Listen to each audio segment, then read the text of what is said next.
You don't need a Monday, a new month, or a perfect plan. You just need a moment where you decide, I'm ready.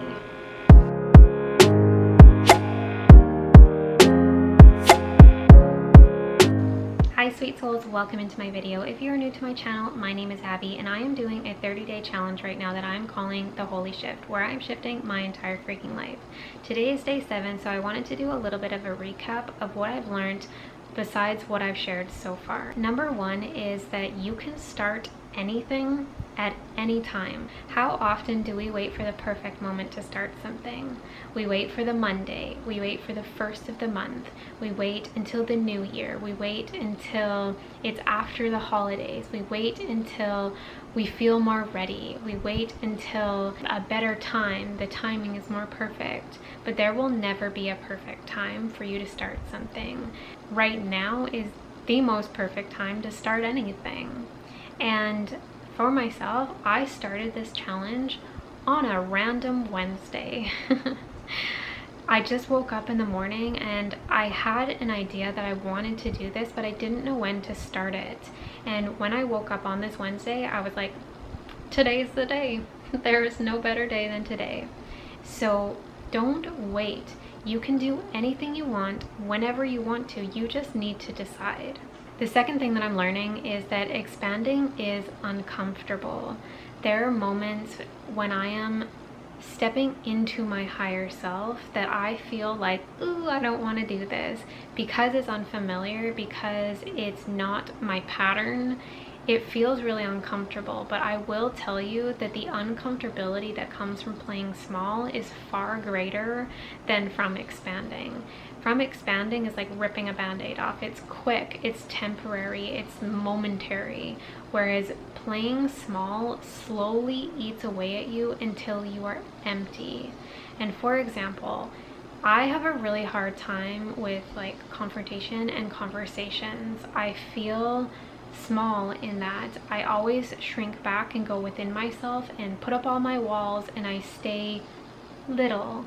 And the other day, my boyfriend and I were having a bit of an argument or disagreement, and I was sitting on my side of the bed, on the edge of the bed, and I wasn't saying anything. And I just tuned into myself and into the highest being that I know that I can be.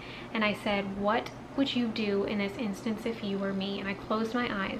And from there, I actually saw myself from like an aerial perspective, so small, like hunched over on my side of the bed in this little corner, playing small. So I opened up my body and I opened up my mouth. I started to communicate. And in that moment, yes, I was uncomfortable because it's so unfamiliar. It's so foreign for me to speak, for me to act in that way. When you're going against all of the patterns and conditioning that you've had your entire life, yeah, it feels weird.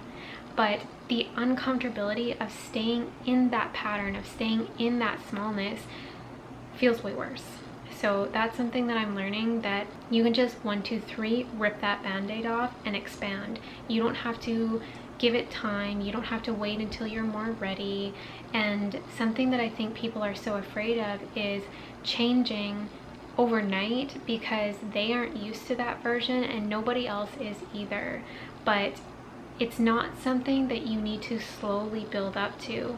If you're tired of living the way that you are and you want to become different, rip the band-aid off. It's so much easier to just fully step into it than to dip your toes into it every once in a while. So that's number 2. Number 3 is social media. So I don't work. I spend a lot of time at home. I spend a lot of time by myself. Therefore, I have spent a lot of time on social media, and sometimes I justify it in my mind of, I want to be a content creator, so I want to see the content that is doing well, and I want to learn more about how to make better content for myself. But that turns into mindless scrolling real quick. And I deleted my Facebook because I never really used it anyways. I deactivated my Instagram account, but I actually had to go back into it, and what I didn't realize is that when you reactivate it, you can't deactivate it again within 7 days. So I will be deactivating it, but right now I'm barely spending any time on it. I'm going to put these on the screen of what my screen time is. Before, it was about 3 hours a day. For me, I have much better things to do with my time, and when I want to change my life, which is the purpose of this 30-day challenge, is to shift my entire freaking life, because I am so tired of the way that I've been living. Social media is a huge part of that. Why am I consuming more than I am creating? Why am I spending so much time distracting myself, numbing out, doing things unconsciously, mindlessly? How many times do you pick up your phone for no reason? How many times do you just open up the social media app even though you were just on it? How many times do you start scrolling and then all of a sudden it's been an entire hour? You haven't drank any water, you haven't gone to the bathroom, you haven't eaten, you're ignoring these cues that are coming up in your body of like, okay, let's move, let's do something else, and you're just completely numb. Another thing that I'm doing with my screen time is limiting the amount of time that I'm watching TV and movies. My boyfriend and I have fallen into a little bit of a slump where we just turn on TV and we watch something. And yes, it's totally fine to do that sometimes. I'm not saying I'm never going to watch another movie, but right now I am building my life. I am creating the life that I want to live. I don't need to watch other people playing a part of a life that they're living when I could just focus in on playing my own part in my own life and really focusing on what I want to create, because it's not going to be created if I'm distracted. My boyfriend also deleted his social media, and the connection that we have now in comparison to what we had before is a night and day difference. It is so much more intimate and so much more connected, and I feel like we're bonding in a way that we weren't before, because it's so easy to come home from work and start scrolling. It's so easy for me to already be on my phone scrolling when he comes home, and I just don't stop. And so we're building this new connection and this new intimacy, which is something that I am using in my script your life portion of this 30-day challenge, is the partnership that I want to have in my life. And it's intimate, it's connected, it's present. And now we are building that with one another. He comes home from work and we just sit and talk to each other, and we laugh and we have more depth, and that's exactly what I've been trying to call in. I just didn't know how. So when you remove that distraction and you actually step into your life as the main character, as her, as your higher self, and you embody that, everything else starts to trickle down and work out. So this is what I've been learning, and this is literally only 7 days, and I feel so different already. When I need to have conversations, I step into it. When I need to start something, I just do it. When I want to stop distracting myself, I remove those distractions and I start to get focused.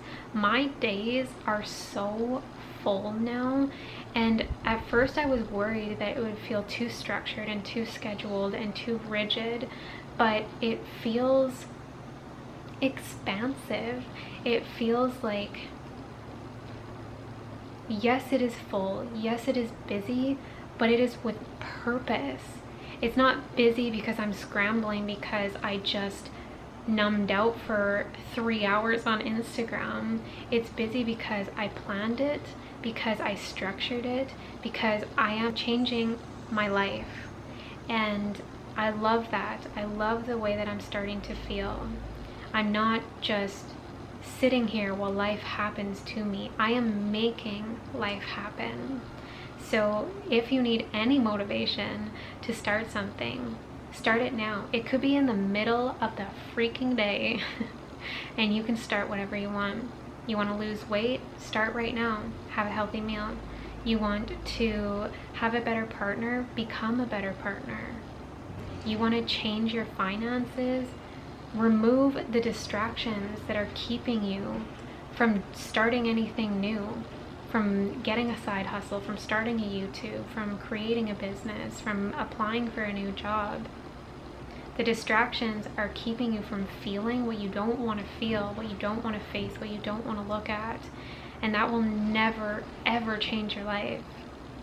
So, today is day 7, and I am pleasantly surprised with the progress that I've already made. What I know about law of attraction, because I'm listening to Abraham Hicks every day, is the feeling is the first step. The feeling is the only step. The feeling is the most important. And so when I feel that the energy has shifted, it's only a matter of time before the external reality bends to meet me where I am. When I decide that I am a vibrational match to abundance, to my dreams, it flows in with such ease. And I expect it. I know it. I feel it. So start.